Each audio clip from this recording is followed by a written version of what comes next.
we're joined today on Highland League Weekly by Wick Academy's player manager, Gary Manson. He's the latest person to give us his fantasy fives. So, Gary, first of all, give us the five-a-side team of the guys you played with. Right. This was probably slightly easier than the team that I played against because, obviously I've only played with one team in the Highland League. Limited players in that regard. But yeah, see, I have played a very long time, so I have played with a lot of players. And there'll be a few, obviously, that are disappointed not to get in it, but I can only pick five, I suppose. So yeah, we'll start with the goalkeeper. So I've done this kind of thinking not necessarily the best ever players that I've played with, but five that I would want to play five-a-side with, if that makes sense. Rather than five that could get into an 11-a-side game. Starting off in goals is Sean McCarthy. To be fair, he was that good with his feet, he could probably play outfield in five-a-sides, let alone in goals, so he'd be like an extra outfield player. So if we're playing five-a-sides, he'd be very handy to have, because like I say, with both feet as well, he was very, very comfortable with the ball, passing out to the fullbacks, missing fullbacks out and dinking it into the wingers. And he was the first goalkeeper that I played with that was equally as good with his feet as some of our outfield players. So he's an easy one to get the nod into the goalkeeping position. I've not really gone for a defender because I don't see the point in five-a-sides. My thought process was get three guys. Defenders are a waste of time, just all out attack. My thought process was get three guys that are really fit with a good touch. They can do all the running, and then a big guy up top to rattle the ball in the net. So I've gone for Grant Campbell as the most defensive-minded player in my five. Grant, as he's shown now, taking the futsal world by storm, he'd slot into a five-a-side team no problem. So, he is defensive-minded, so he would offer that solidity and non-stop work rate. He's just a winning machine. He would not stop for however long the game was, and he'd be snapping at people's ankles the whole time. So yeah, Grant was a great player in 11-a-side, and he would be a great player in five-a-side as well. He's my most defensive player, so he would sit at the kind of base of the diamond. Grant's kind of accolades speak for themselves. He's won multiple Highland Leagues, played for some top teams, Cove, Fraserbrand. Was in the Wick team that won the trophy that we won in 2015. So yeah, he's got a fair old trophy collection with various different teams, which kind of shows you his influence that he's got on the teams that he plays for. So yeah, he's in there. Second name on the team sheet. Then two midfielders, two kind of box-to-box guys. One that's never played Highland League that I played with in my Ross County youth days was Don Cowie. Kind of speaks for himself. Everyone knows Don, and you can't have played with a Scottish international and not stick him in your five-a-side team. So it would be kind of remiss of me to not name Don in the team. So again, like I said earlier, my thought process was to go for really fit guys, and yeah, they didn't come much fitter than Don when he was in his pomp. I played with him, I think it was 3 years or so, and he wasn't a massive standout in that team, but you could tell his quality was there, his fitness was there, and his eagerness to get better. That was the thing that kind of stood out. It was he must have been a coach's dream, because he was always gave 100% in training sessions and matches, and you could tell that he was going to go on and go to bigger and better things, because he was so eager to be better, and very coachable, I would say. So yeah, he's in there. Run all day, good touch, good football player. And then another one that fits into that category that's still playing in my team today, Richie McCaddy. I think I've said to him before, but if awards were given out for training, then he'd win Player of the Year every single year. In training, in the little 5-a-side games, in the little 7-a-sides, whatever it may be in training, he's always like a standout. His little touches, his close control, his body swerves, and yeah, he's obviously coming to the end of his career now. He's got more games behind him than in front of him, but in his heyday, and when he was winning Highland League Player of the Year, I would think he would have got into most 5-a-side teams back then in the Highland League. So again, scoring however many goals he's got, 200 odd goals for Wick, he's got to be in there. So that's Don, Richie, Grant just behind them, and then I was struggling with a striker. I did think of like Craig Gunn would be good in a 5-a-side team just because his sheer finishing. He wouldn't run very much, you wouldn't get much work rate out of him, but if he had a chance he would finish it. But yeah, and then I thought big Lucas Garuzel as well. He'd be a good focal point, he'd be a good wall player, and same with Chucky, Gary Weir, he'd be the same.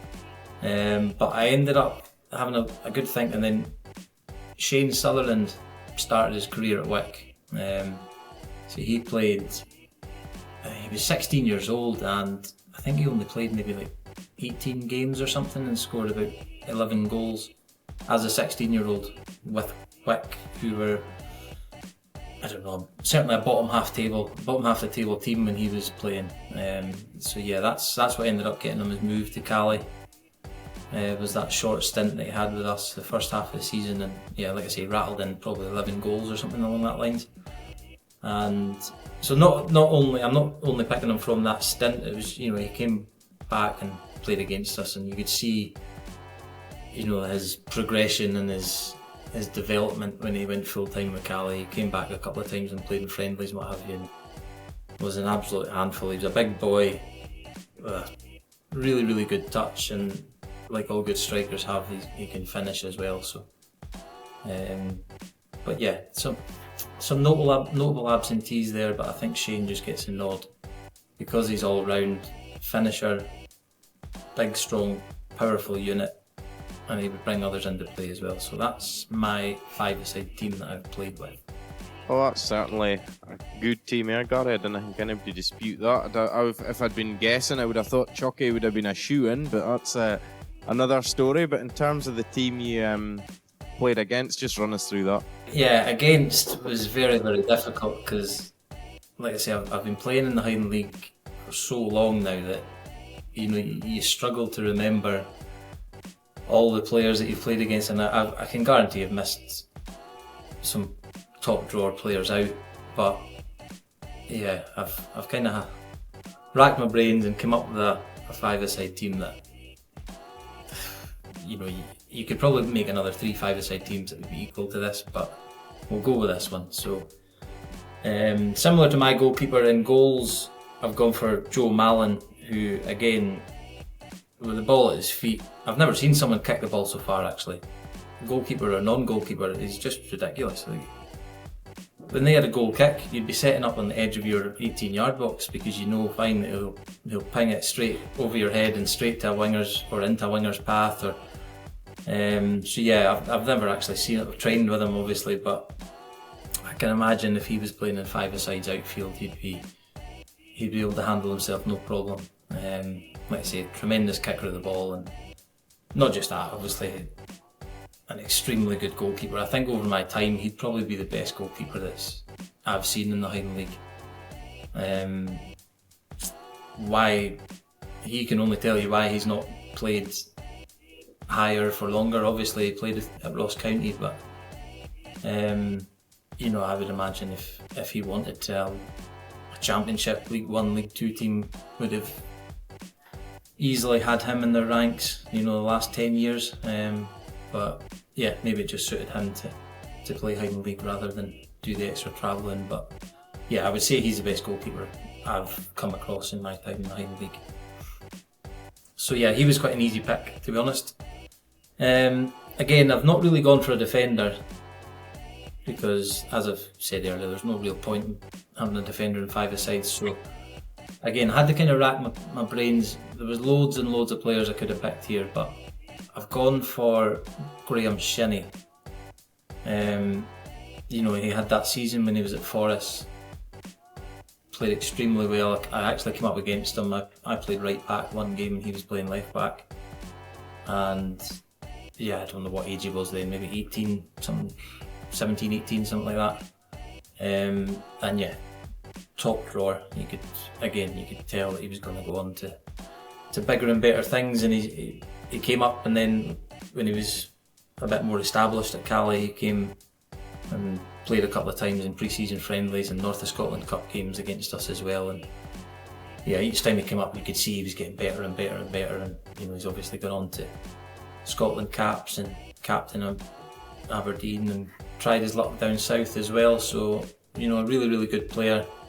Can equally play as well left back or sit in midfielder. So he'd be ideal for, very similar to Grant Campbell actually. Grant Campbell can play right back or sit in midfielder, so he's very similar to him.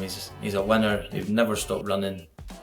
He would, you know, give the ball to the more attacking, creative players and let them do their thing. So yeah, I would imagine he'd be a very good five-a-side player to have in your team. So Graham Shinnie would sit, and then again, I've probably missed out numerous players here, but the first midfielder is Richie Hart.